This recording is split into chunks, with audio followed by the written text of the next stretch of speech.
Pag 5 years ka na dyan, 10 years ka na sa ginagawa mo, wala ka pa rin naipon, deserve mo yan.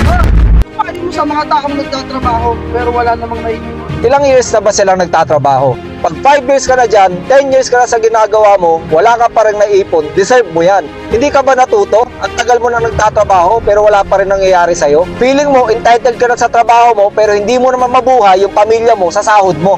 Imagine mo, sinasawran ka ng 600 to 1,000 pesos per day, tapos mumurahin ka pa. Deserve mo ba yan? Hindi mo deserve yan. Huwag kang mag-settle sa minimum kung meron namang maximum. Napakaraming magandang opportunity pero mas pinili mong magbulag-bulagan kasi maarte ka.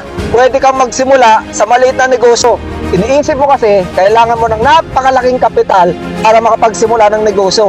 Kahit gaano kalaking kapital mo, kung hindi ka risk taker, maniwala ka sa akin, walang pupuntahan yung kapital mo. Take risk. Huwag kang matakot magnegosyo. Mas matakot ka kung tatanda ka sa ginagawa, wala pa rin nagbabago sa buhay mo.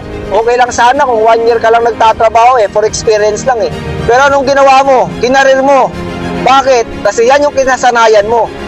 At pag mayroon ka nakikitang magandang opportunity, mas nauuna pa yung takot mo, mas nauuna pa yung duda mo kaysa simulan mo magnegosyo. Sabi nga ni Warren Buffett never depend on single income, make investment to create a second source. Pero kung yung tipong tao na takot sumugal, huwag kang mag-expect na mababago ang buhay mo.